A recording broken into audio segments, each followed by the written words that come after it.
Hola y un saludo, bienvenidos a un nuevo episodio de El Embés de la Página, el podcast sobre literatura que podréis escuchar en el canal de YouTube Antón GF. Soy Antón García Fernández y hablo desde Martin, en el estado de Tennessee, en los Estados Unidos de América. Y hoy tenemos un programa verdaderamente interesante del Embés de la Página porque va a unir dos de mis pasiones, como son también dos de las pasiones de nuestro invitado, que son la literatura por un lado y el fútbol, sí, el fútbol, el balompié por otra. Yo he sido siempre un gran seguidor del Real Club Celta de Vigo, siempre he disfrutado mucho viendo y también de vez en cuando jugando, aunque no muy bien, al fútbol, y este programa número 14 del En vez de la Página nos va a dar la oportunidad de unir estos dos temas. Y lo vamos a hacer gracias a un libro que tengo aquí sobre la mesa que se titula La jugada de todos los tiempos, fútbol, mito y literatura, ¿no? Pues publicado hace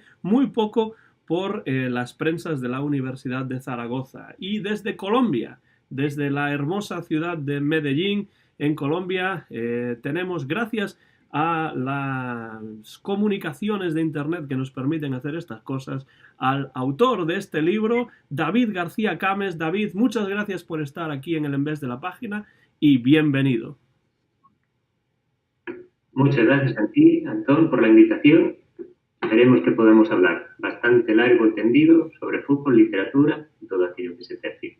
Pues está claro que tenemos bastantes cosas en común, por lo menos el fútbol y la literatura, ya para empezar. Y bueno, yo últimamente he estado leyendo bastante acerca de deporte y literatura, literatura y deporte. Incluso en el canal he hecho algunos vídeos que tienen que ver con este tema, hablando sobre Conan Doyle y sus relatos de boxeo. Y por tanto, pues estoy en un momento en el que me interesa mucho este tema, y por tanto el libro que tú acabas de publicar, pues viene que ni pintado realmente. Lo primero que querría preguntarte es, más allá del libro, ¿cómo empezó tu interés o tu pasión por el balompié allá por tus primeros años de vida? La pasión empieza como la de cualquier niño. La pasión empieza regalándote un balón y a partir de ese balón uno va descubriendo el mundo, uno va descubriendo los lugares, uno se va enamorando del balón. Como todos los niños, yo desde chiquito quise ser futbolista, eso está claro. Con el tiempo me di cuenta, cada vez que pateaba el balón, que nunca y jamás iba a llegar a ser futbolista, ni siquiera en segunda regional, ni en tercera, ni segunda B, nada. Entonces, pues lo que me dedico un poquito a la literatura, un poco que es lo que cuento en el libro, como vía de escape, como otra pasión, y un poco, pues, esa fusión de las dos pasiones, tanto del fútbol como la literatura, da como resultado este libro y da como resultado quizá una forma de vida. Y hablar de temas que quizá no han sido tan tratados en el mundo, volver a ellos, reivindicarlos y darles la relevancia que, en mi opinión, creo que se merecen. Yo recuerdo cuando era muy pequeño, David, que leí un relato que no recuerdo ahora cuál era el título, y era del italiano Gianni Rodari, y hablaba acerca del fútbol, del calcio, ¿no? En italiano. Y después también tenía un libro pequeñito de un inglés llamado Colin McNaughton, que se llamaba Loco por el fútbol. Y recuerdo perfectamente haber leído esos dos primeros libros. Ya me gustaba el fútbol, por supuesto, ya iba con mi padre a ver al Celta todos los fines de semana que jugaban en casa, y ya veía fútbol por la televisión, pero ¿cuáles serían, si es que las recuerdas, tus primeras lecturas futbolísticas? Las primeras lecturas futbolísticas, eso sí que lo tengo muy claro, como yo creo que casi todos los niños. Primero, el as que compraba mi abuelo. Entonces, por supuesto, cuando mi abuelo llegaba a casa, compraba el as. Entonces yo leía todo, ya fuera fútbol, tenis, baloncesto, cualquier tipo de deporte.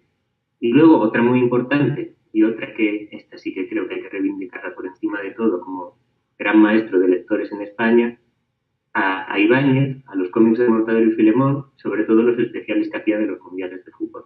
Auténticas maravillas de los años 80, hablamos de geopolítica, hablamos de diversión, hablamos de un partido Irán-Irak en el mundial del 86, hablamos de un Rusia-Estados Unidos, esos delirios totalmente cañís, como siempre han sido los de Mortadelo y Filemón, pues quizá esos fueron mis primeras grandes lecturas sobre el fútbol. Y esto ocurría durante los años 80, porque tú, aunque ahora vives Colombia, por razones personales y profesionales, realmente tú eres de Barcelona. Ujú.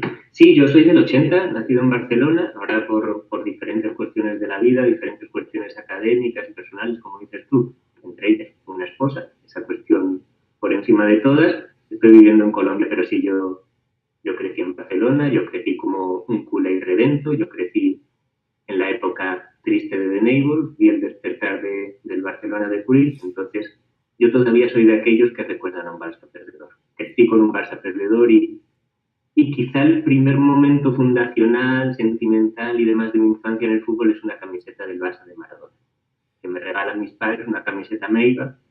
A partir de ahí ya no he vuelto atrás. A partir de ahí ya uno queda marcado, queda uno señalado y uno ya es del Barça, se quiera, se no, pero con todos sus problemas, con todas las desavenencias, con todas las peleas, pero es un amor para toda la vida. Que ya es difícil recordar a un Barça que no sea campeón, la verdad. Y hoy en día la gente tiene muy poca memoria en esto del fútbol. Nos preocupamos más de lo que está pasando ahora o de lo que va a pasar que de recordar un poco la historia del fútbol. Por suerte, tenemos libros como este, La jugada de todos los tiempos, Fútbol, mito y literatura, que tú has escrito, y en el que hablamos de literatura y hablamos de historia y hablamos de mito y hablamos del fútbol, por supuesto. ¿Cómo surgió este proyecto de escribir este libro, David? Este proyecto surge, en primer lugar, tiene como origen una tesis doctoral. Yo empecé a estudiar un máster en España, en la Universidad de Salamanca, y a partir de ahí pensé que uno de los posibles temas a tratar, tema que más innovador, tema poco tratado en todo el mundo académico, era la relación entre deporte y literatura y demás. En el máster que estudié en la Universidad de Salamanca hice un trabajo sobre el gol de Maradona contra los ingleses, el gol de la jugada de todos los tiempos, que luego daría nombre al libro y demás. Entonces parece ser como que eso gustó. En la Universidad de Salamanca yo pensaba hacer algo, digamos, diferente, algo que a lo mejor no gustara allí, pero gustó. Entonces como que me animaron mucho a seguir con aquel proyecto y aquello fue creciendo, aquello se me fue un poquito de las manos y se convirtió en una tesis doctoral allá en Salamanca con el apoyo de mis dos profesores, Javier Sánchez Zapatero y José Antonio Pérez Luegui. Pues gracias a ellos, ese proyectito de unir dos pasiones y de llevar a la academia, y especialmente a la Universidad de Salamanca, digamos, una de las más tradicionales de España, un tema que no había salido tan tratado, pues de aquello se convirtió en una tesis que demasiadas páginas, de la cual ha salido este libro ahora.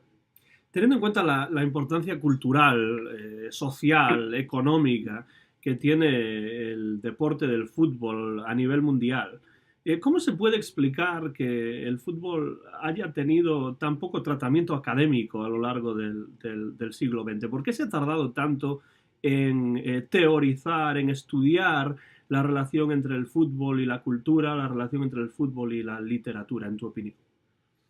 En mi opinión, sobre todo, se da por un prejuicio. Se da un prejuicio que un poco hablo en el libro, que al principio, cuando el fútbol nace, cuando el fútbol llega a la época de la vanguardia, incluso el fútbol es visto como algo nuevo, es visto como algo innovador, es visto como algo que fascina, pues digamos, desde la generación del 27, como en Inglaterra puede fascinar, pues a lo mejor a Walter Scott, hablo ya un siglo antes, en sus primeros tiempos. Pero después, con el paso del tiempo, todo aquello que era fascinación, que era modernidad, se vuelve quizá apoyo en muchos casos a regímenes políticos. El uso que muchos países, pongamos por caso España, Argentina, Brasil, cualquier país del mundo le usó el fútbol para sus fines políticos. En España el ejemplo es clarísimo, el uso por parte del franquismo, tanto de la selección española como la apropiación que hacen del Real Madrid el franquismo. Eso acaba derivando en que todos los intelectuales, principalmente los intelectuales de izquierda, rechacen el fútbol. Los intelectuales no se quieren ver involucrados en eso que se llama en esa época el opio del pueblo. Entonces, el opio del pueblo, pues por ejemplo, hace que en Madrid, una anécdota muy bonita, contaban García Hortelano, Juan Benet, que iban al campo del Atlético, iban a Santiago Calderón en aquella época, pero lo tenían que hacer a escondidas, porque a finales de los 60, principios de los 70, no podía ser que Juan Benet estuviera en un estadio de fútbol, que se viera Juan Benet en un estadio de fútbol. Entonces, ese prejuicio principalmente nace por motivos políticos, creo yo, pero ese prejuicio, por supuesto, también llega a la academia de considerar que es un tema no lo suficientemente digno, que no es un tema elevado, que no es un tema digno de la gran literatura. Entonces, en esas estamos, en reivindicar que es un tema tan digno de la buena literatura como tantos otros. O sea, en cierto modo, la dicotomía típica de esta entre la alta cultura y la baja cultura, ¿no? La alta cultura la literatura, la baja cultura el deporte, la música, etcétera, ¿no? Sí, totalmente de acuerdo, Antón. O sea, digamos, el fútbol entraría en el mismo cajón desastre que pongamos que el rock. El rock cuesta mucho que poquito a poco entrara en el mundo de la alta cultura y demás. Quizá el paradigma de que ya ha entrado definitivamente es que le acaben dando el premio Nobel a Dylan, pero el fútbol, por supuesto, también. El fútbol necesita quizá ese gran escritor hablando sobre fútbol que algún día se lleve el premio Nobel, pero la gran literatura puede tratar cualquier tema. Son los grandes escritores los que hacen digno un tema, no un propio tema, ni una cultura elevada que lo catalogan, ni una cultura de masas que en cierta forma lo menosprecia. Estoy totalmente de acuerdo y además, ya que mencionas a Dylan, pues no veas, bueno, lo sabes perfectamente, el revuelo que causó en muchos departamentos de inglés esta idea de que Bob Dylan, pero si ese es un cantante, ese no es un poeta, ¿cómo le dan a Bob Dylan el premio Nobel? Bueno, el premio Nobel no deja de ser un premio como otro cualquiera, aunque con una dotación mucho más amplia que la mayor parte de ellos. Pero bueno, ¿por qué lo que tradicionalmente se denominaba como baja cultura no puede acceder a esas altas esferas? Yo eso es algo que jamás lo he entendido, ¿no? Pero claro, a mí me gusta el jazz, a mí me gusta el rock, a mí me gusta la música y el deporte, ¿no? Es posible que muchas de estas personas vean el deporte como algo negativo, como una pérdida de tiempo, ¿no? Lo cual también bueno, podríamos hablar mucho sobre eso, pero a mí me sorprende mucho cuando hablas, por ejemplo, de cómo se recibió el fútbol por parte de las vanguardias, que, bueno, en muchas novelas de los años 20 en las que aparece el fútbol, ¿no?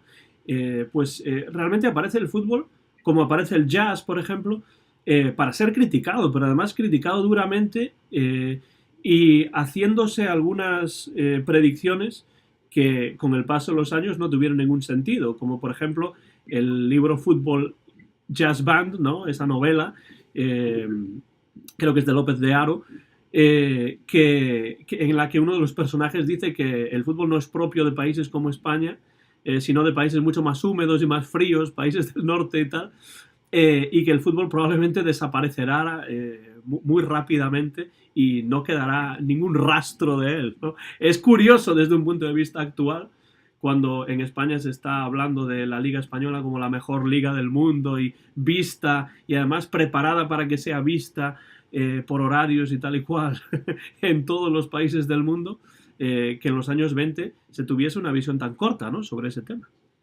Sí, totalmente. Era el miedo a lo nuevo. Era el miedo a lo nuevo y encima como el fútbol o lo que te dices tú, el jazz era el miedo a lo extranjero. O sea, el miedo a lo que viene de fuera y va a acabar con lo que somos nosotros. Por ejemplo, ese libro y otros de esa época plantean la dicotomía entre el fútbol y los toros. No era posible la convivencia entre fútbol y toros en los años 20. Tenía que ser, si llega el fútbol, se iban a acabar las corridas de toros. Si el fútbol triunfa, vamos a tener todos unos valores ingleses, vamos a ser unos gentlemen, se pierde el valor verdaderamente español, el valor patriótico y todas esas cosas tan en boga que se están recuperando en estos días. Pero sí, evidentemente, era el miedo a lo de fuera, el miedo a incorporar a la tradición nuestra, el miedo, en cierta forma, esa palabra que también se usa tanto, a la apropiación. Los escritores, por ejemplo, lo que hicieron fueron incorporarlo a la tradición clásica española. Incorporarlo, por ejemplo, en la poesía a través de formas clásicas. Y, por ejemplo, esa dicotomía que te hablaba del fútbol y los toros, por ejemplo, un personaje como Ignacio Sánchez Mejías, el del llanto por Ignacio Sánchez Mejías de Lorca. Eran las 5 de la tarde, ¿no? ¿Cómo? Eran las 5 en tromba de la tarde, que decía la Exacto, hora, ¿no? O sea, ese poema, digamos, uno de los más considerados, de los más elevados de toda la historia de la literatura española por Federico, Pues Ignacio Sánchez Mejías era un torero, murió en la plaza, pero también fue presidente del Real Betis Balompié en los años 20. Y, por ejemplo, no era el único.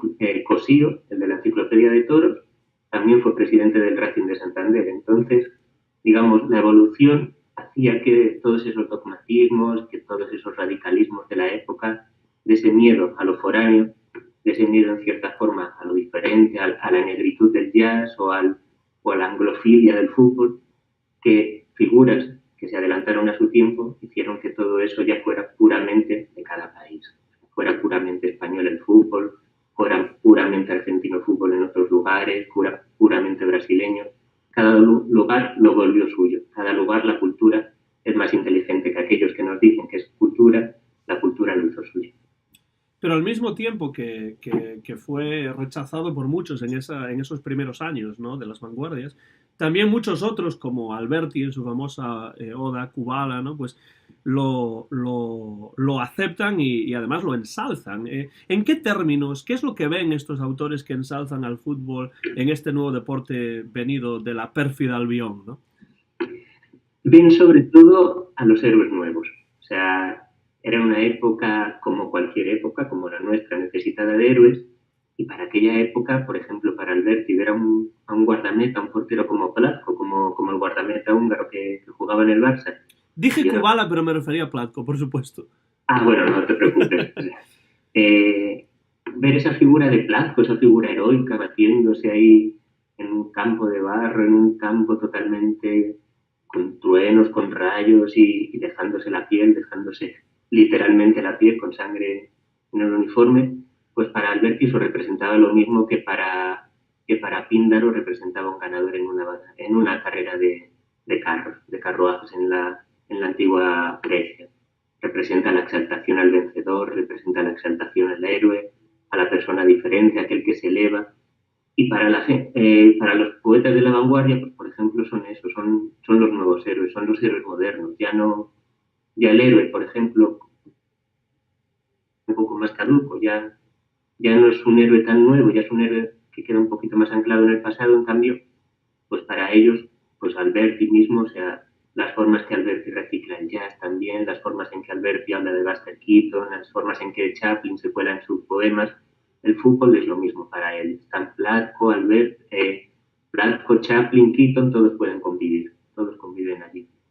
Está claro que el fútbol era visto por muchos como como otras realidades, como otras novedades, como símbolo de la modernidad, ¿no? Y entonces eso para muchos era positivo, eso para otros era también muy negativo, pero curiosamente algunos de los escritores que después se alinearían quizá con el franquismo, ¿no?, como puede ser Jiménez Caballero, ¿no?, y que podríamos pensar que entonces eran mucho más conservadores y que no estarían interesados en este tipo de temas, pues en cambio GC sí que es uno de los escritores, de los intelectuales del momento que aplauden el fútbol y aplauden incluso el jazz también. ¿Cómo se puede explicar eso?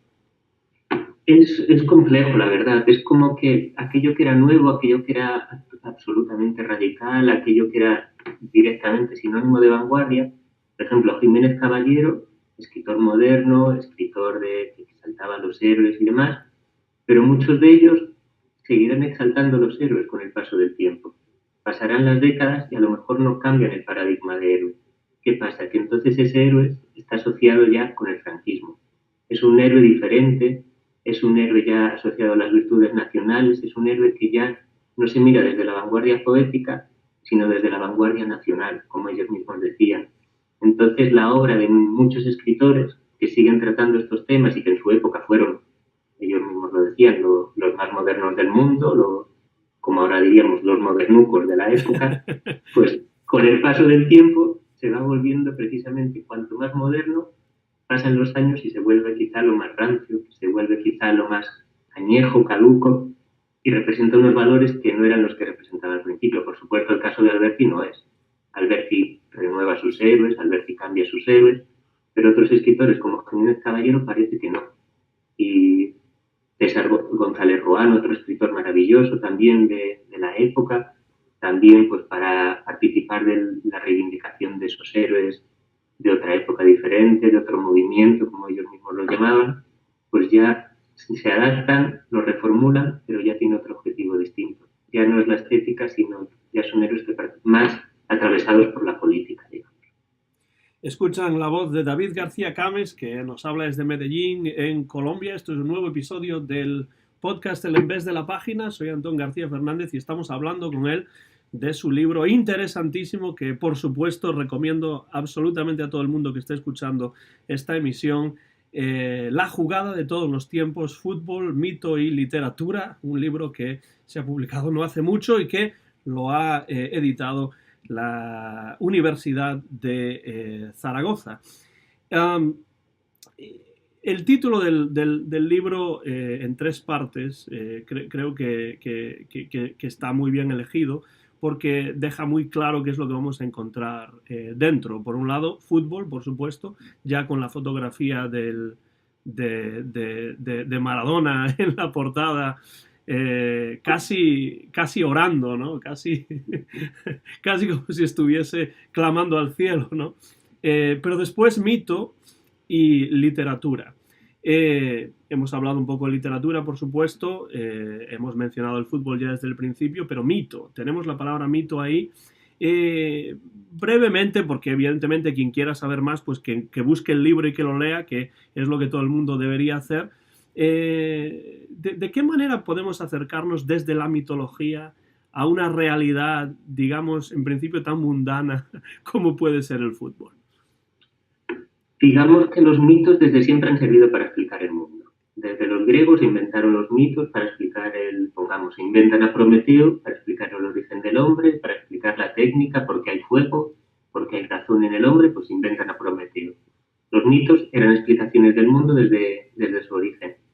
Y esas explicaciones del mundo, muchas de ellas siguen siendo vigentes, muchas de ellas siguen estando de plena actualidad. Podemos hablar de lo que representaba Prometeo para los griegos, pero podemos pensar en Maradona como un Prometeo. Podemos pensar también como aquel que roba a los dioses y que recupera la gloria para su país. Esa es la historia de Maradona clásica. Y después, por supuesto, también acaba un poquito mal como Prometeo en su vida cotidiana. Todos los mitos, cuando vuelven a su vida cotidiana, acaban un poquito mal. Pero sí, esencialmente los mitos son explicaciones del mundo. Son explicaciones posibles del mundo que se recuperan. ¿Cómo no pensar, por ejemplo, pensar en los héroes clásicos con los jugadores de fútbol de la actualidad? La equivalencia es muy clara. O sea, no hay mucho más allá que salir con un momento a buscar la prensa, poner la televisión y demás, y los futbolistas constantemente son tratados como héroes, son tratados para bien y para mal como los héroes. Y los héroes siempre más o menos responden a los mismos parámetros. Entonces los mitos, sobre todo, es lo que, para los que lo he usado yo, se puede pensar como con criterio estético también, pensando cómo darle la vuelta, estudiarlo de otra forma y demás, pero esencialmente es una forma de explicarnos el mundo. Entonces los mitos también nos ayudan a explicar el mundo. Una cosa que me parece muy interesante del libro y que tiene que ver específicamente con esto, con lo que estamos hablando, tiene que ver con el capítulo número 3, porque el libro está dividido en 4 capítulos, más un epílogo y después una muy interesante bibliografía también. Pero el tercer capítulo me parece verdaderamente, bueno, ya no solamente que sea interesante, pero me parece genial en la manera en la que está dispuesto, ¿no? Porque se titula El mito del héroe y después en cada uno de los subapartados pues vas hablando de diferentes aspectos del héroe, ¿no? Como el nacimiento, la llamada de la aventura, el camino de las pruebas, etcétera, hasta pues llegar a la muerte y también la resurrección. ¿Cómo se te ocurrió ese capítulo? Porque la verdad, bueno, yo disfruté muchísimo leyéndolo, eso te lo puedo decir. Te lo agradezco mucho, Antón, que disfrutaras y desde luego es un halago para mí. Ese capítulo, digamos, desde pequeñito siempre he sentido una fascinación por los héroes. Llamémosle futbolistas, llamémosle superhéroes, llamémosle de la forma que queramos. Siempre he sentido un interés, como creo que casi todos sentimos por ellos.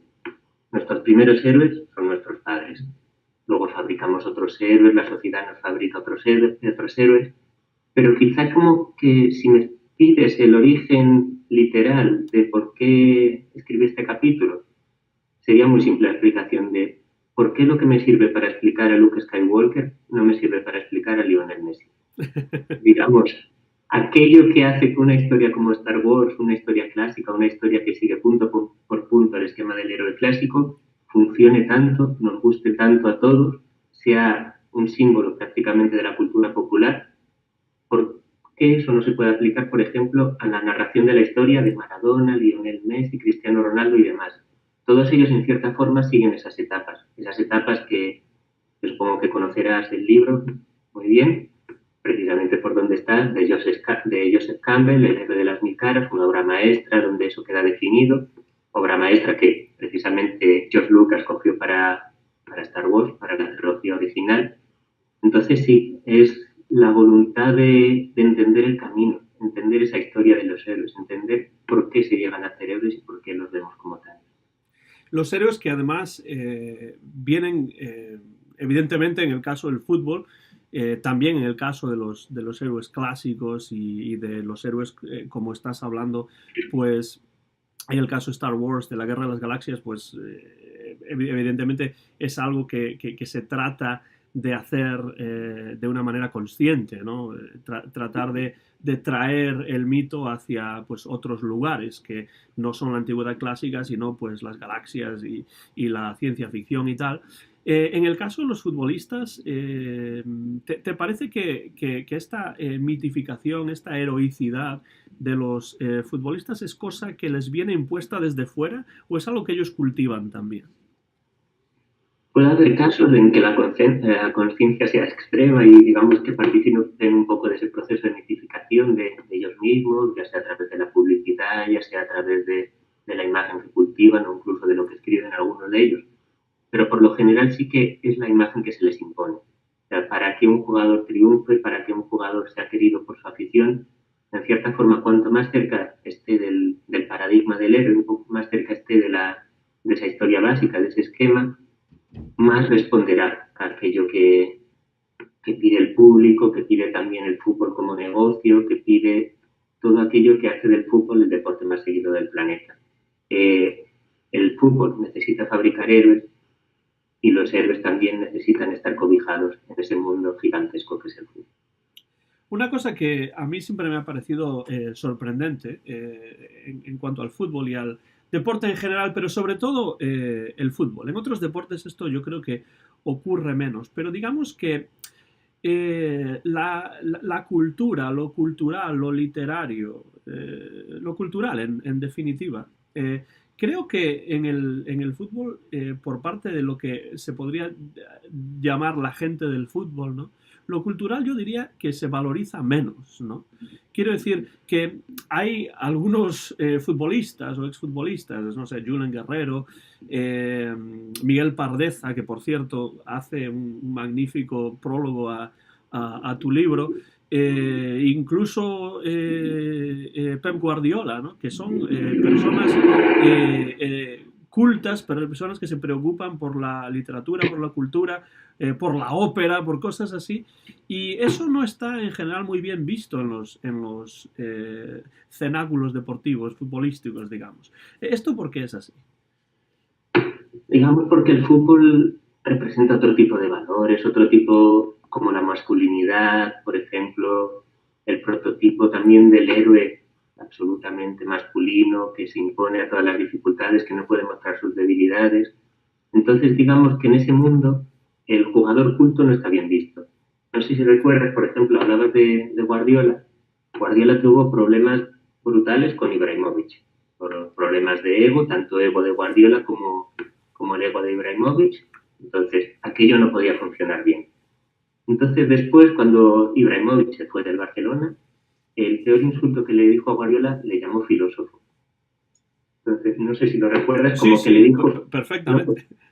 No puedo llevarme bien con ese que es un filósofo. El que piensa en el fútbol, sobre todo mucho más tiempo atrás, ahora quizá las cosas cambian un poquito, estaba mal visto. Pardeza me contaba, por ejemplo, cómo él se iba con libros, cargado de libros a las concentraciones de su equipo, se ponía a leer y no dejaba de ser pues el diferente, no dejaba de ser como aquel que leía. Valdano también cuenta que él se tenía que esconder los libros porque si no lo boicoteaban en el Real Madrid, se lo veían cargado de libros. Entonces, la cultura prácticamente para ese mundo, para ese mundo de hombres, mundo de hombres valerosos que tienen que dejarlo todo en la cancha, era vista, quizá ya no tanto, quizá ya la cosa está cambiando mucho, como síntoma de debilidad. Entonces esa debilidad había que ocultarla. Un poco semejante a lo que ocurría dentro del medio académico al rechazar, ¿no? Hablar de deporte y hablar de fútbol e incluso hablar de música, digamos incluso de cine. Ahora que los film studies tienen tanto éxito, bueno, hubo un tiempo en el que eso no era así, ¿no? ¿Cuándo empieza a cambiar esto dentro del medio académico? ¿Cuándo la academia española, hispánica en general, mundial también, la anglosajona, empieza a aceptar el fútbol y otros deportes como temas que realmente sí tienen interés y deben ser tratados desde un punto de vista académico? Hay algunos estudios pioneros, como uno del catedrático granadino Antonio Gallego Morel, un estudio muy bueno, literatura de tema deportivo, años 60, por ahí, pero son excepciones. En el mundo académico yo te diría que sobre todo a partir de mediados del 2000, a partir de esta época cuando se abre un poquito más el tema. Hay gente que lo empieza a tratar, hay gente que empieza a cuidar, hay gente que empieza a mirar el tema sin ningún tipo de prejuicio, que eso es lo más importante, porque hay gente que lo trataba desde el prejuicio académico, de que era algo, digamos, de segunda fila, era algo de segunda división, hablando en términos futboleros. Entonces, sí, yo te diría que a partir, sobre todo 2005, esa época, ya del 2010 y demás, ya se trata más, ya uno encuentra más libros sobre el tema. Por ejemplo, en el mundo editorial también se publican cada vez más libros sobre el tema, libros de calidad, no libros pensados únicamente para vender. Entonces, sí, es como un cambio y yo creo que es un cambio que se acrecentará con el paso del tiempo. O sea, a ti que te gusta el jazz, pues el jazz, digamos, ya totalmente canonizado como música culta, ahora que la llaman música culta, pero bueno, hubo un tiempo en que Stravinsky tenía que llevar a Charlie Parker para que la gente pudiera escuchar con ganas a Charlie Parker. Sí, Entonces, con el fútbol quizá pasa lo mismo. en el caso del jazz, pues sí, pasó de ser la música pop del momento, ¿no? La música popular que se escuchaba cuando uno encendía la radio, pues jazz era lo que salía, por lo menos en los Estados Unidos, no estoy diciendo en España, ¿no? Pero pues a convertirse, como tú dices, en una música canonizada ya para élites académicas y que ya es tan sesuda que a veces es difícil de comprenderse, ¿no? Como que habla un idioma totalmente diferente, ¿no? Esperemos que eso no ocurra con el fútbol, pero ¿crees que esta valorización del fútbol y de los deportes en general dentro de la academia tiene algo que ver con la llegada de esto que llaman ahora la posmodernidad o los estudios culturales o esas cosas? ¿Te parece que eso tiene alguna importancia cuando hablamos de este tema? De verdad no lo había pensado, pero imagino que sí. Imagino que toda la posmodernidad trae como uno de sus requisitos que se puede hablar de todo, cuando quiera, como quiera, cuando se quiera. Entonces, pues esa facultad de la posmodernidad de hablar de todo, así como de ser transversal, todos los estudios culturales, propugnar que en cualquier aspecto de la realidad, en cualquier aspecto de la cultura, puede hacerse un estudio de esa misma cultura, puede estar representada esa cultura. Entonces, sí, parte del auge de esos estudios, sobre todo donde pioneros en Estados Unidos, por ejemplo, en Estados Unidos el estudio del deporte en la literatura pues estaba mucho más adelantado que en lo que es el mundo latinoamericano, en España y demás. Entonces también había más escritores que habían tratado el béisbol, también había más escritores que habían tratado el fútbol americano, o sea, deportes, no sé decirte ahora, David Foster Wallace con el tenis, Philip Roth con el béisbol. Don DeLillo también Sí. sí, bueno, a mí me gusta mucho el béisbol, entonces pues evidentemente en Estados Unidos el béisbol además fue un deporte que mantuvo cohesionado al país, un país tan grande y en momentos tan difíciles como los de la Gran Depresión, ¿no? En finales de los 20 y durante los años 30, en la época de Franklin Roosevelt, ¿no? Pues el fútbol, Broadway, ¿no? Y la radio fueron, dije el fútbol, el béisbol, el Broadway y la radio, pues fueron tres realidades que mantuvieron de alguna manera cohesionado al país, ¿no? donde sí es cierto que aquí en los Estados Unidos el estudio de los deportes dentro del medio académico está ya bastante avanzado desde hace mucho tiempo. Además también porque es cierto que muchas de las editoriales universitarias, pues como son realmente negocios que pierden dinero, pues tratar de encontrar libros que puedan tener interés más allá del medio académico tampoco está mal, ¿no? Desde un punto de vista económico. Sí, claro.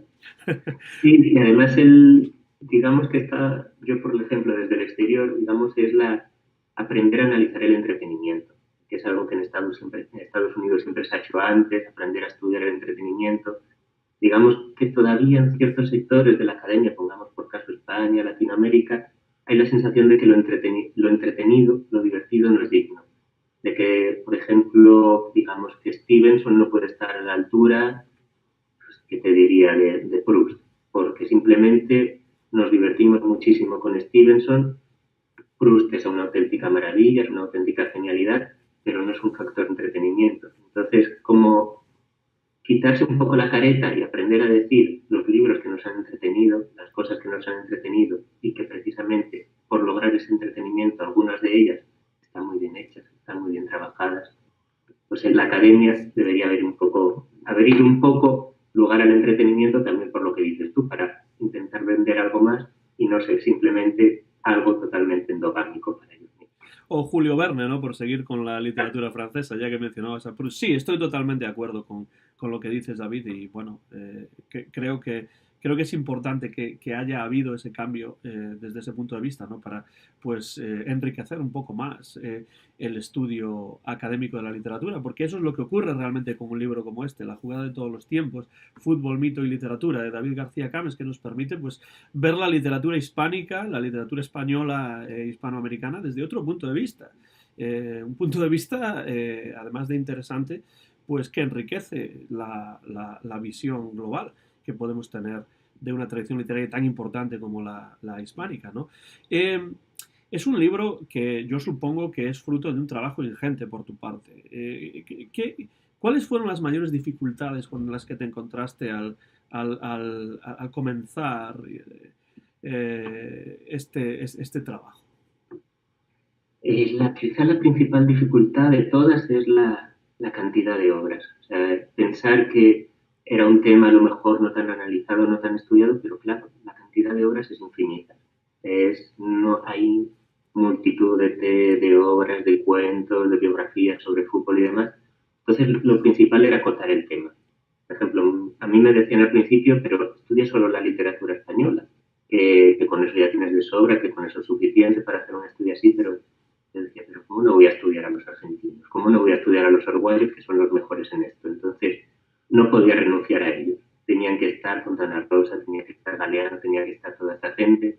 Entonces ahí ya se ampliaron, ya se dio un poco, pero al final lo que decidí, por ejemplo, es limitarlo a literatura de ficción. El trabajo, a pesar de que se hable un poquito de crónica, a pesar de que se hable un poquito de ensayo de fútbol, está principalmente limitado a la ficción. Era ya un límite. Y yo creo que sí, que la principal dificultad es esa. Es un tema en el que se publican cosas continuamente, que uno tiene que estar actualizado al segundo porque se le escapa un libro bueno, se publican multitud de libros que no merece la pena leer, pero sin embargo que uno está obligado a leer por ética académica, periodística o incluso de escritor.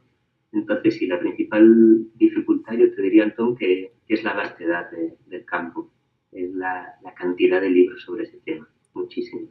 Y aunque supongo que no fue realmente suficiente en cuanto a reducirte el trabajo, creo que acotarlo a los trabajos de ficción es una muy buena idea, porque en realidad ahí creo yo, desde mi punto de vista, que está la esencia de la literatura, ¿no? En lo ficticio, ¿no? En recrear a través de la ficción cosas que uno vive en la realidad, como puede ser el fútbol en este caso, ¿no? Pero lo curioso es que viendo simplemente los diferentes epígrafes del capítulo 1, pues vemos que el fútbol ha aparecido en prácticamente todo, desde la vanguardia hasta el realismo social, hasta la novela negra, ¿no? Eso es algo que yo que conozco sobre todo bien la novela negra estadounidense, ¿no?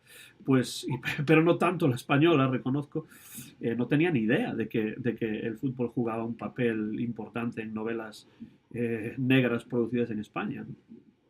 Sí, eso, si te gusta la novela negra, incluso yo creo que es, digamos, por donde van a ir muchas de las nuevas obras que se publican sobre fútbol.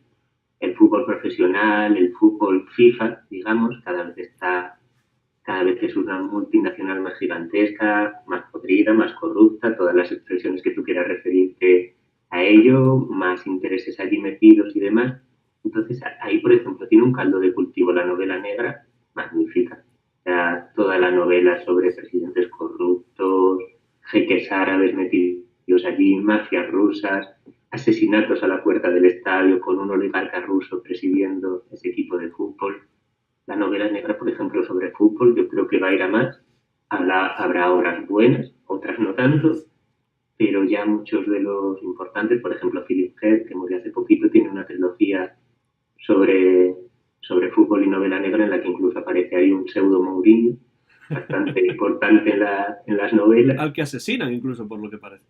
Asesinan a Mourinho, yo creo que él era seguidor también de otros equipos y se tomó venganza literaria, que era ahí contra Mourinho, pero sí, o sea, personajes que hay detrás, por ejemplo, de un equipo como el Paris Saint-Germain, o sea, todo lo que se mueve detrás de un equipo como ese, ahí la novela negra tiene lo que te digo, un caldo de cultivo inagotable. Sería un poco un paralelo a lo que el boxeo supuso para la novela negra aquí en los Estados Unidos, ¿no?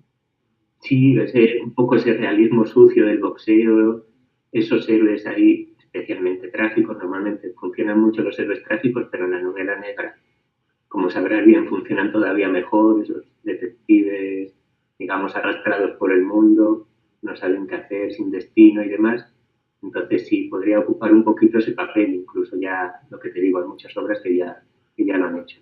Decías antes, David, que cómo ibas a crear este libro o escribir este libro sin hablar de los argentinos y sin hablar de los uruguayos, que, bueno, pues tienen una tradición propia importantísima dentro de la literatura que tiene que ver con el fútbol, también en Brasil, pero claro, eso ya no es en español, sino en portugués, pero sí es cierto que hay una tradición en esos países muy específica acerca de la literatura futbolística, ¿no?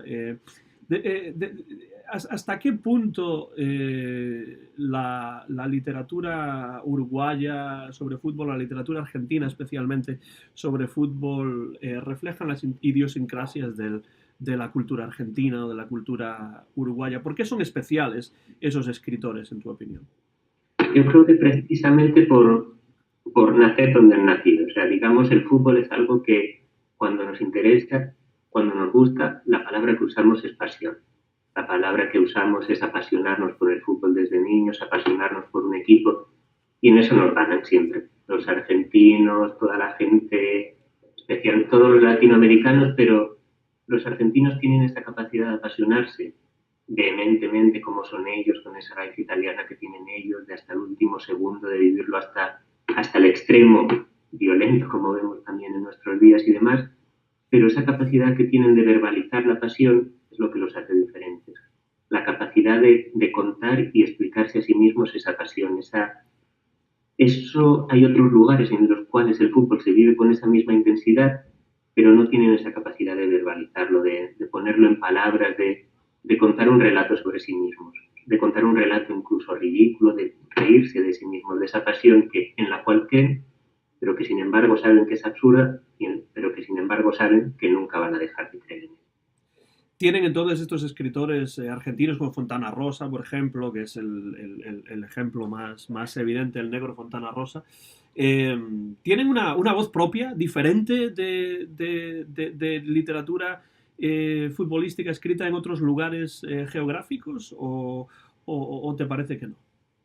En mi opinión, sí. O sea, por ejemplo, has dicho el negro Fontana Rosa, el negro quizás sea, digamos, prácticamente el Homero de esta tradición de la literatura del fútbol. Es un poco el que pone voz, el que crea algunos de los grandes mitos. En España no se hubiera escrito como se escribe en la actualidad de fútbol, con esa libertad, con ese sentido de la oralidad, con esa forma de escuchar al hincha, si no hubiera existido Fontana Rosa. Entonces, sí que hay algo que los diferencia. También la crítica que tienen a veces es mucho más dura. Por ejemplo, son maravillosos los artículos que ha sacado ahora mismo Martín Caparrós sobre la final Boca River en España. O sea, hay un análisis sociológico brutal ahí. Pero en general, lo que te digo, esa pasión llevada a la palabra, esa pasión hecha mito también, esa pasión de los mitos nacionales argentinos, esa pasión de que el fútbol esté con el asado, que el fútbol esté con el mate. Entonces esa pasión se junta perfectamente, crea la simbiosis perfecta en el Río de la Plata.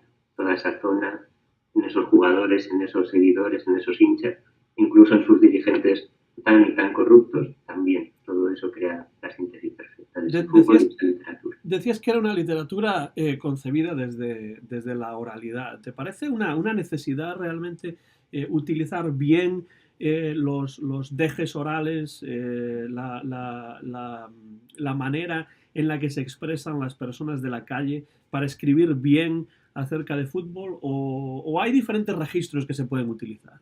Sí, totalmente. Lo que tú dices, Antón, hay diferentes registros, puede uno hacerse desde lo más culto. Por ejemplo, García Hortelano tiene un cuento súper extraño que está escribiendo un partido de fútbol en otra galaxia, como un concierto de Stockhausen y Goulet, o sea, una cosa extrañísima. Pero por lo general, al ser, digamos, un deporte popular, al ser un deporte del cual participa casi todo el mundo, de las calles y demás, el registro oral se adapta perfectamente. Los argentinos son los que mejor lo han hecho, pero esa forma de contarlo, esa forma de arrastrarlo a lo emocional, esa forma de mezclar la estética con la insensatez, un poco, que es lo que en el fondo es el fútbol, es estética con insensatez, o sea, no hay una explicación racional para seguir a un equipo de fútbol. Digamos que entonces la palabra, o sea, la palabra que flota en el aire y demás, es esencial. Por ejemplo, el libro le puse el nombre de La jugada de todos los tiempos. La jugada de todos los tiempos es una frase que va que ni pintada, porque, digamos, refleja todo lo que es el mito, refleja aquello que se ha hecho en otro tiempo, el juego, el tiempo que permanece, las historias que siguen y demás. Pero es que eso, por ejemplo, es un poema. Eso es una narración oral conocida por todo el mundo de Víctor Hugo Morales, del segundo gol de Maradona contra Inglaterra en el Mundial de México 86. Pues eso, por ejemplo, prácticamente es un poema, digamos, de incluso épico clásico. Eso que hemos escuchado de ahí avanza Maradona, ahí avanza el genio del fútbol mundial, culmina la jugada de todos los tiempos, barrilete cósmico, de qué planeta viniste para dejar en el camino a tanto inglés. Ahí sí que, por ejemplo, están los griegos. Ahí está la historia que nace al momento y se solidifica en la historia, se solidifica en la palabra. O sea, Víctor Hugo Morales, por ejemplo, digamos, es el cantor de esa batalla épica maradoniana. Entonces, como es difícil desligar esa oralidad y aquellos que se acerquen un poco a captar, llevar a la literatura, llevar a todo aquello que la ficción exige, llevar a aquella fuerza de la palabra en un cuento, en una novela y demás, que sepan hacerle un huequito o que sepan, digamos, dejarse llevar un poco por esos poemas espontáneos de los narradores o del hincha que grita sus barbaridades en la grada, quizás están más cerca de lo que debería ser buena literatura del fútbol. Y es lo que dices, además, en ese ejemplo que has puesto, ¿no? De Maradona, de esa jugada de todos los tiempos, hay mucha improvisación también. Sí, una improvisación, o sea, como que, por supuesto, está la improvisación del jugador que hace algo que a lo mejor, por más que lo intente, no le va a volver a salir de esa forma, pero es que la improvisación del narrador es absolutamente magnífica. O sea, es el momento de revelación, tiene casi un momento de inspiración, o sea, a lo clásico, digamos, tiene un rapto de las musas futbolísticas en ese momento y se deja llevar y es un relato que por más que lo escuchemos, hay algo que nos emociona, o sea, es un relato que a ese narrador le sale perfecto. Por más que algunos lo quieran imitar, no va a darse todas las circunstancias que se dieron en ese momento que hacen de ese relato algo memorable. Entonces, sí, hay una espontaneidad ahí que abruma y en ese caso la capacidad de trasladarlo también y hacer un discurso que si uno lo desmenuza es totalmente coherente. El discurso dentro de esa absoluta locura de dejarse llevar por ese gol de Víctor Hugo Morales, ese gol maradoniano contado tiene una absoluta coherencia estilística. O sea, es algo que sorprende y que de verdad uno admira. Escuchan un nuevo episodio del podcast El Embés de la Página. Soy Antón García Fernández y hoy hablamos en directo con David García Cames, que responde a nuestra llamada desde Medellín, en Colombia, donde está viviendo en estos momentos, aunque él en realidad es de la bella ciudad de Barcelona, y ha publicado un libro que yo recomiendo, lo he leído y bueno, me parece que cualquiera que esté interesado en la literatura y en el fútbol, y también el mito, por supuesto, tiene que leer este libro, La jugada de todos los tiempos, fútbol, mito y literatura, publicado por las prensas de la Universidad de Zaragoza. Una cosa que me pareció muy interesante en el libro y que tiene un poco que ver con lo que estabas diciendo hace unos momentos está en el capítulo número 4, que se titula La mitificación del juego. Es que no mitificamos solamente a los protagonistas del deporte, sino al deporte en sí. Y esto me lleva a dos preguntas. La primera es, y bueno, no te voy a hacer las dos al mismo tiempo para no irnos por las ramas, pero la primera es, ¿cuánto de autorreferencialidad, ¿no?, hay en la literatura sobre fútbol? Es decir, ¿cuánto de lo que tú has visto en estas obras, que no son realmente obras teóricas, en realidad tratan de explicarnos qué es el fútbol y por qué amamos tanto el fútbol? Los que lo amamos, claro. Sí, o sea, hay muchísima autorreferencialidad. Desde el momento en que tú te pongas a escribir sobre fútbol, pensarás en darle un sentido a esa historia de por qué eres del Celta, por qué el Celta te diga tan cerca, que hay detrás de todo eso. Yo trataré de darme un sentido de por qué soy tan del Barça y demás. Entonces, muchísimos escritores, sobre todo aquellos que lo hacen en primera persona, aquellos que hacen un relato más sentimental sobre el fútbol y demás, son autorreferenciales, tremendamente referenciales. O sea, se miran mucho el ombligo, pero a veces es que no hay otra forma de explicarse eso. Es parte de la intimidad, es parte, como te decía, de esas pasiones que uno no sabe bien por qué ama las cosas que ama, pero no puede dejar de preguntarse por qué ama aquello. Entonces, muchos escritores sí hablan consigo mismos para tratar de entender por qué aman el fútbol como lo aman. ¿De qué hablan cuando hablan de fútbol? Dando a cargas.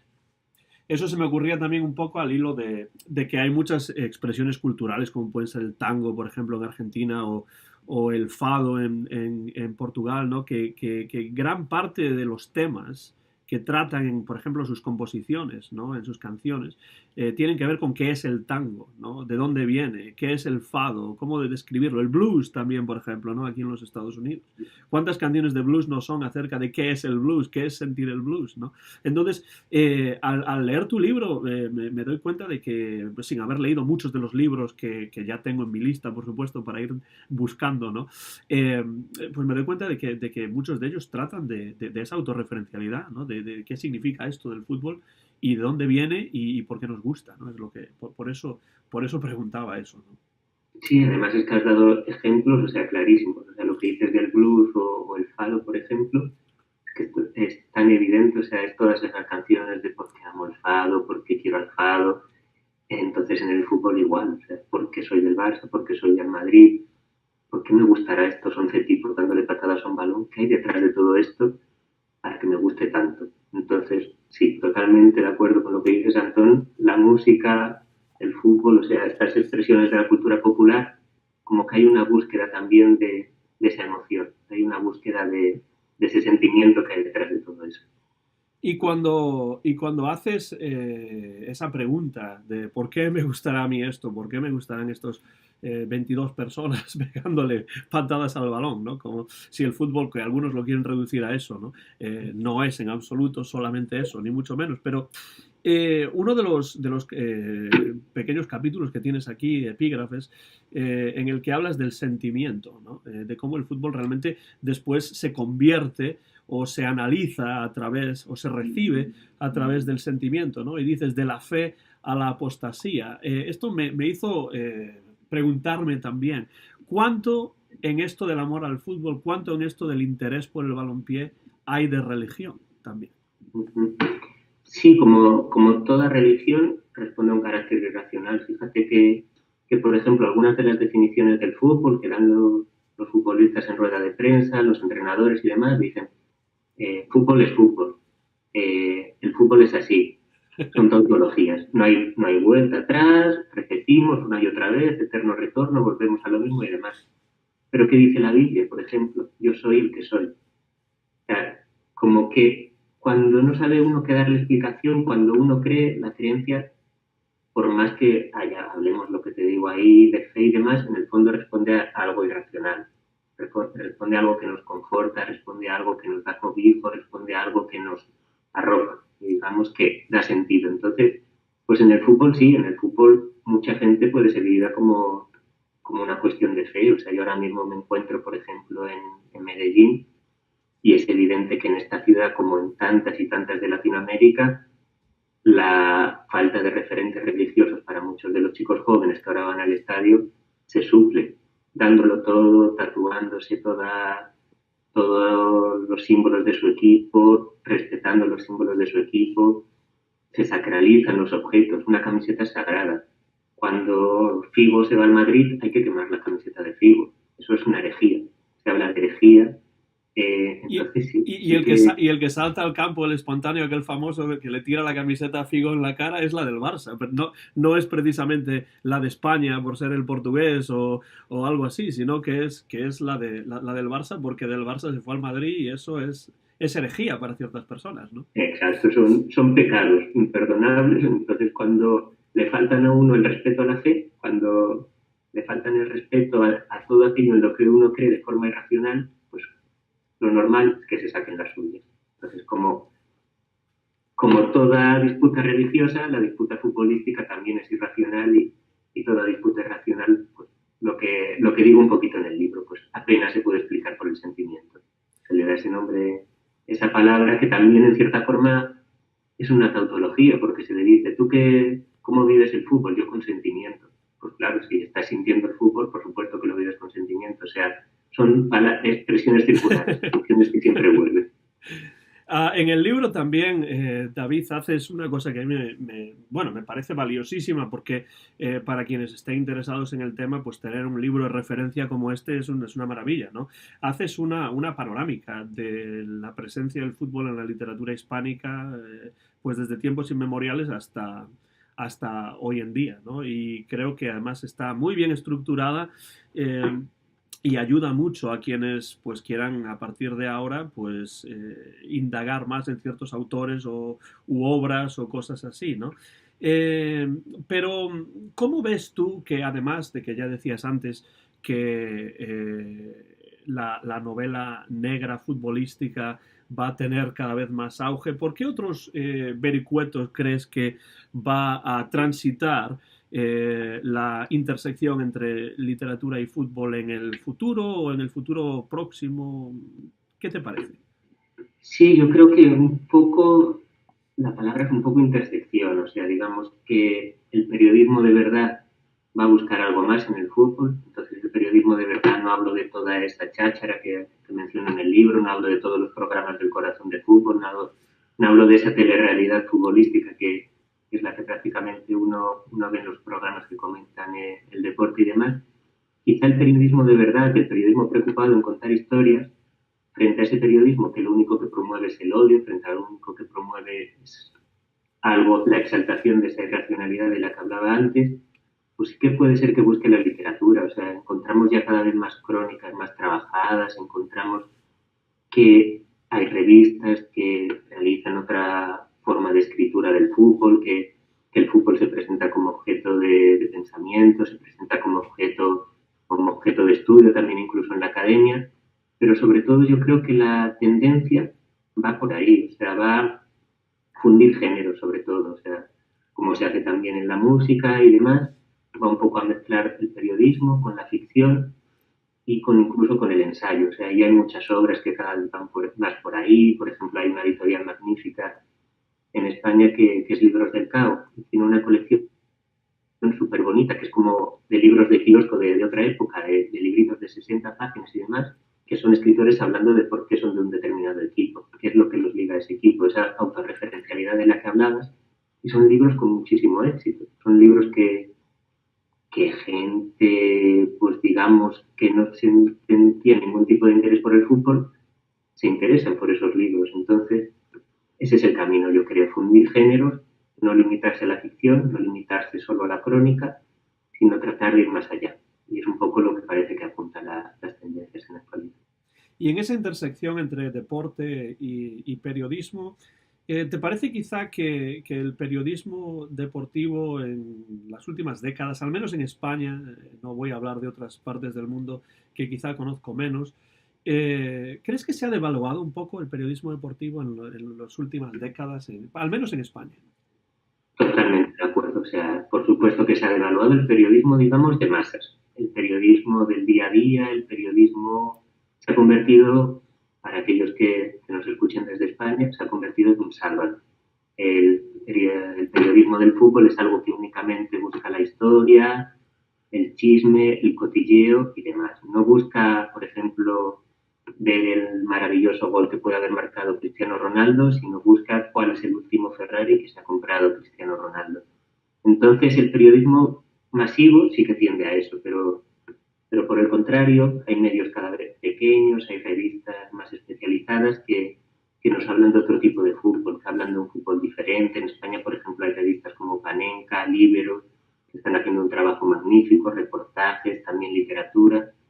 Entonces, el periodismo masivo se ha devaluado, pero al mismo tiempo todavía hay lugares hay algunos valientes que lo mantienen a salvo y lo dignifican.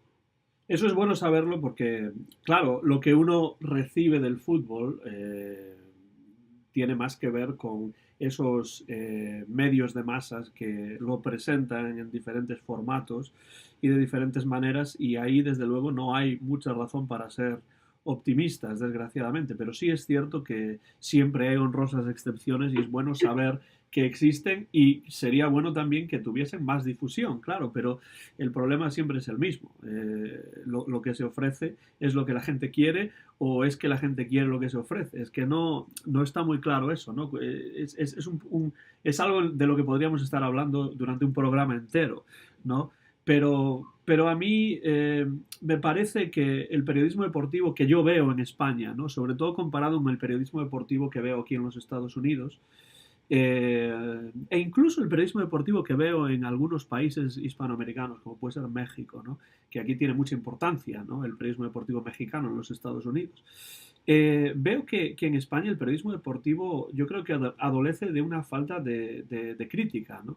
Tanto de crítica hacia los clubes deportivos, los clubes de fútbol, los jugadores de fútbol, incluso en algunos casos, las instituciones del fútbol en general, como de autocrítica referida a lo que ellos mismos hacen como periodistas, ¿no? ¿Cuál es realmente el trabajo de un periodista deportivo más allá de ver el partido y de hablar sobre él?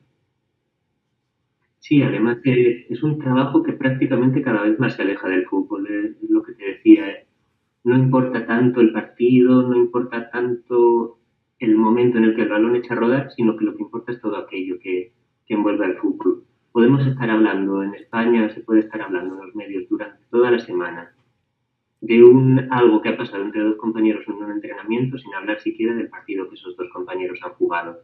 Ahí la diferencia con Estados Unidos es evidente. O sea, el Estados Unidos, por lo menos lo que yo percibo, yo por ejemplo seguidor del baloncesto de toda la vida, todo el trabajo de análisis, por ejemplo, que hay detrás de la NBA, todo el estudio que hay detrás del deporte, el seguimiento de, quizá a veces exagerado, de todo ese mundo de estadísticas, pero es el juego en sí lo que se estudia.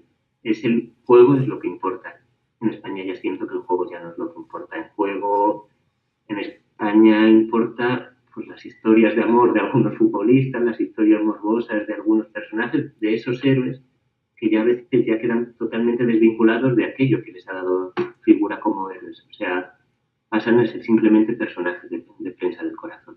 Deportiva, prensa del corazón para hombres, pero prensa del corazón al fin y al cabo. Yo creo que los deportes estadounidenses, ¿no? Como el baloncesto, el fútbol americano, el béisbol, sobre todo, son deportes que se prestan mucho más fácilmente no a las estadísticas, más que el fútbol. Quiero decir a las estadísticas que tienen sentido, porque el fútbol tiene muchas estadísticas que realmente no tienen ninguna incidencia en la realidad de lo que es el fútbol y de los resultados de un partido, ¿no? Como por ejemplo, pues el tiempo de posesión, porque lo que importa no es el tiempo que se tenga el balón, sino que se hace con él, ¿no? Durante ese tiempo. Pero vamos, lo que quiero decir es que, de todos modos, pese a que me parece un poco exagerado que haya estadísticas de cuántas veces LeBron James metió un triple cuando no estaba viendo hacia la canasta y además llevaba zapatillas negras en lugar de blancas.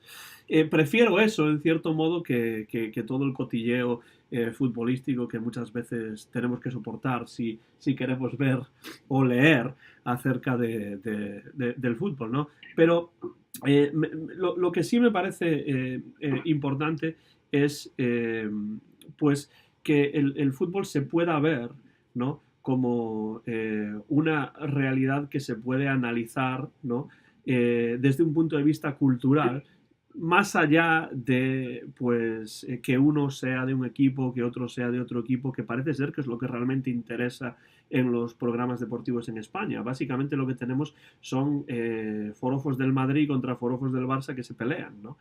A mí me interesa más, pues, que se cuenten historias del fútbol, de la historia del fútbol, porque el fútbol, como cualquier otra cosa, tiene una historia. Y yo creo que en muchos casos, al tener tanta incidencia el presente y el futuro próximo y todas estas cuestiones que tienen que ver con la prensa del corazón de la que tú hablas, a veces olvidamos realmente lo que es el fútbol y que tiene una historia detrás que es muy importante conocer para poder comprender cómo el fútbol ha ido evolucionando y cómo el fútbol ha cambiado a lo largo del tiempo, porque evidentemente el fútbol que tú y yo recordamos de cuando éramos niños muy poco tiene que ver ya con el fútbol que tenemos hoy en día en todos los sentidos, ¿no? Sí, y como que es necesaria precisamente toda esa cultura, todo ese estudio para dar la verdadera dimensión a algo que no se ha dado en ninguna otra época de la historia. O sea, estamos hablando de que, por ejemplo, en una final del Mundial, casi 1.000 millones de habitantes de este planeta se pueden encontrar haciendo lo mismo. Entonces, claro que necesitamos acudir a todo el estudio, a toda la antropología, a toda la sociología, a la literatura en este caso, para la ficción, para las historias, pero por supuesto que el fútbol tiene que analizarse desde la cultura. El fútbol es algo que, lo que te digo, puede concentrar a tanta gente haciendo lo mismo en ese mismo momento, en ese instante, como en ningún otro momento de la historia. Es una locura pensar en 1.000 millones de personas frente a una pantalla de televisión. Entonces, ¿qué es aquello? ¿Qué hay detrás de eso para que toda esa gente esté ahí? O sea, no puede ser un simple opio del pueblo, no puede ser algo así. Se han probado otros opios del pueblo y no han funcionado. ¿Por qué este ha funcionado? ¿Por qué? Porque el fútbol genera esa imagen global, ese sentimiento de que en cualquier aldeíta, de cualquier rincón perdido de Latinoamérica o de África, alguien se ponga a ver a un partido del Fútbol Club Barcelona, más allá de la globalización, más allá del capitalismo neoliberal y todo eso que trae el fútbol. Eso no, tampoco me gustaría entrar demasiado porque tampoco domino tanto, pero detrás de todo eso, ¿qué hay? O sea, esa estampa de un niño en África viendo jugar a Lionel Messi, eso es pura poesía, eso es pura antropología, sociología y todas las ciencias que quieras decir. Y tú tratas todo eso muy bien en este libro que tengo aquí encima de la mesa y que está sirviendo como excusa para charlar de diferentes temas hoy en vez de la página. El libro se titula La jugada de todos los tiempos, Fútbol, mito y literatura, publicado por las prensas de la Universidad de Zaragoza, y el autor es quien nos acompaña hoy desde Medellín, Colombia, David García Cames. Tiene, por cierto, un prólogo de Miguel Pardeza y quiero preguntarte sobre eso porque habrá quien no sepa, que esté escuchando esto, y habrá quien no sepa que Miguel Pardeza es, además de exfutbolista, filólogo y una persona que sabe mucho de literatura y, por supuesto, de fútbol también. ¿Cómo se produjo esta situación en la cual Miguel Pardeza, un jugador además excepcional, que yo recuerdo perfectamente y que además me gustaba mucho, cómo es que él prologó este libro que has publicado? Yo tenía ganas de que me prologara alguna gente, tenía diversos nombres ahí y demás, pero resulta que la editorial que lo iba a publicar era Prensas de Zaragoza. cuando supe que era prensa de Zaragoza, lo que tú dices. La imagen de ese jugador, de ese futbolista del Real Zaragoza, de finales de los 80, principios de los 90, aunque el jugador del Madrid también, pero principalmente mi imagen de él es de Zaragoza. Y estamos hablando de alguien que fue futbolista que llegó a jugar un mundial, Italia 90, futbolista internacional, miembro de la Quinta del Buitre, pero es que además es filólogo. Un escritor que tiene una tesis sobre González Ruano, que ahora ha sacado un libro que es Torneo, se llama, el libro magnífico sobre el pasado y demás. Entonces, digamos que reunía todo lo que podía reunir para un prologuista de este libro. Reunía el fútbol, la literatura, por supuesto, pero incluso el mito, porque claro, para mí era uno de aquellos jugadores de mi infancia. Entonces, el hecho de tener un libro prologado por un señor al que yo admiraba de pequeño y que veía como futbolista, pues eso es una felicidad, sí. Y, por ejemplo, a él lo conocí en la presentación del libro en Madrid y es muy curioso lo que pasa con él. Él me dice que cuando, por ejemplo, queda con algún escritor que él conoció, pues a Vila Matas, Javier Marías y demás, y que se produce algo muy curioso cuando se encuentra con esta gente. Porque dice Pardeza, yo es que yo a ellos solo quiero hablar de literatura, y en cambio ellos solo quieren hablar de fútbol conmigo. Entonces, como que se genera una incomunicación extraña ahí entre ellos, de que unos quieren hablar de aquello que no pueden hablar con nadie más, seguramente, si no es con ese señor como Pardeza, que ha llegado al mundo cultural y demás. En cambio, él quiere hablar de literatura, porque él se considera escritor como ellos. Entonces, un poco ese desencuentro queda reflejado entre el fútbol, ese desencuentro que se habla del fútbol y la literatura queda reflejado en esa anécdota que me contaba Pardeza. Que, por cierto, un gran tipo, conociéndolo en persona, un gran tipo. Pues me alegra saberlo. En ese caso sería una incomunicación inintencionada, ¿no? Porque, claro, de todos modos, digo que me alegra mucho saberlo porque cuando uno de alguna manera admira a una persona, pues le gusta también saber que después esa admiración pues se ajusta a una realidad positiva, ¿no? La idea de que si además de que lo admiro es una buena persona, pues todavía mejor que mejor, ¿no? Porque yo recuerdo a mi padre, por ejemplo, que es un gran fan de Bob Dylan, pero dice que no le gustaría conocer a Bob Dylan en persona, porque a lo mejor acabaría con el mito de Bob Dylan que él tiene montado en la cabeza, ¿no? Entonces eso me alegra saberlo. Por otro lado, Pardeza es un jugador que en su momento pues también fue, digamos, como parte de la Quinta del Buitre, un jugador que llevaba encima una cierta idea de modernidad, ¿no? También. Sí, era alguien que digamos que representaba otra forma de futbolista, otro futbolista que sus respuestas en la sala de prensa no eran las respuestas del fútbol es así, hemos venido a jugar y todo eso, sino era un futbolista con un discurso complejo, un futbolista lo que te decía antes, Antón, que ya en las concentraciones iba cargado de libros que los compañeros dicen que lo recuerdan siempre leyendo en las concentraciones, en ese tiempo que ahora la mayoría de futbolistas pasarán jugando a la PlayStation, pero en aquel tiempo Pardeza se lo pasaba jugando y lo que dice sí es muy bonito. Me pasaba el otro día, hace unos meses que estuve en España visitando a mi familia en San Felices de los Gallegos, en Salamanca, el pueblo de mi familia, y buscaba, por ejemplo, las chapas con las que yo jugaba de pequeño. Entonces, como que, no sé por qué, recuperé las chapas, empecé a mirar entre ellas y claro, me apareció la chapa de Miguel Pardeza, con esa ahí pintadita con la camiseta de picolín, con el número suyo y todo. Entonces, claro, como que todo ese valor sentimental del fútbol, todo ese valor mítico también, como decir, qué felicidad de que este señor del cual yo tenía una chapa, ahora me lo encuentro aquí como escritor y encima como escritor, parte de escritor de un libro mío. Entonces, como un poco también cierra el círculo en ese sentido, el hecho de que fuera Pardeza.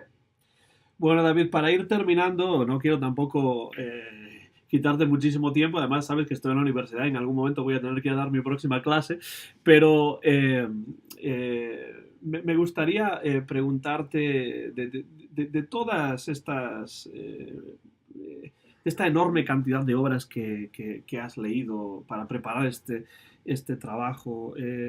¿Hay algunas en particular que tú recomendarías a los lectores o a los oyentes de este programa que quisieran pues leer buenos textos acerca del fútbol? Hay algunos que te vienen a la cabeza. Esto seguramente cambiará a lo largo del tiempo, ¿no? Si te lo pregunto en un año, pues a lo mejor me dices otros. Pero en este momento, ¿qué obras mencionarías? Pues en este momento te voy a decir dos, porque hace poquito vi un documental de Garrincha en la televisión Entonces te voy a decir dos obras que en cierta forma ficcionalizan y hablan un poco sobre la figura real de Garrincha, pero a partir de esa figura mítica, maravillosa, uno de los mayores poetas en el campo de juego que ha dado el fútbol. Dos obras maravillosas de ficción. Uno, te diría, de Augusto Roa-Bastos, un cuento que se llama El Crack, que es un cuento, digamos, entre fantástico, pero que punto por punto sigue el camino del héroe a través de un personaje que es un trasunto de Garrincha. No se nombra como Garrincha, pero también es alguien con la pierna torcida, es alguien que se cae de un columpio de pequeño y que ya queda disminuido para siempre, pero que a pesar de eso o precisamente por eso, se convierte en el mejor jugador de fútbol. Y otro es un poema sobre Garrincha de un escritor colombiano que se llama Jorge García Usta, que se llama Crónica de Mané Garrincha, esposa de marido de Vanderlea. Es un poema precioso que habla de la caída del héroe, habla por ejemplo, del mito del que se eleva tan alto que luego tiene que caer, habla un poquito de Ícaro, precisamente Garrincha. Garrincha, la palabra en brasileño es el nombre de un pájaro que dice que le pusieron ese apodo al futbolista porque se ve que el pájaro era muy feo, entonces le pusieron ese apodo porque él también era muy feo. Entonces es un poema delicioso, es un poema eh, emocionante, pero al mismo tiempo muy, muy bien escrito, con imágenes muy trabajadas. Entonces, porque hace poquito vi ese documental sobre Garrincha, te voy a decir esas dos obras. Un cuento, el de Augusto Roa Bastos, titulado El Crack, y el poema de Jorge García Usta, Crónica de Mané Garrincha, marido de Vanderlei. Pues anotadas quedan aquí para, para un futuro próximo. Ya hemos dicho que estás en Medellín, en Colombia, en tu ciudad de adopción en estos momentos. Y me gustaría saber, para terminar, en qué proyectos andas metido en estos momentos. Dices en algún momento del libro que sería interesante también analizar la literatura catalana que tiene que ver con el fútbol. Dejas ahí pues algunas ideas de posibles proyectos. ¿En qué estás trabajando en estos momentos? ¿Y tiene que ver con el fútbol o estás metido en otras cosas? Pues ahora, como tú bien sabes, como profesor, digamos que es difícil sacar el tiempo que se necesita para un proyecto que puede ser que valga la pena. Y, por ejemplo, eso sí que dices, que algún día hacerlo sobre otras literaturas, por ejemplo, sobre la literatura catalana, pero requeriría mucho tiempo.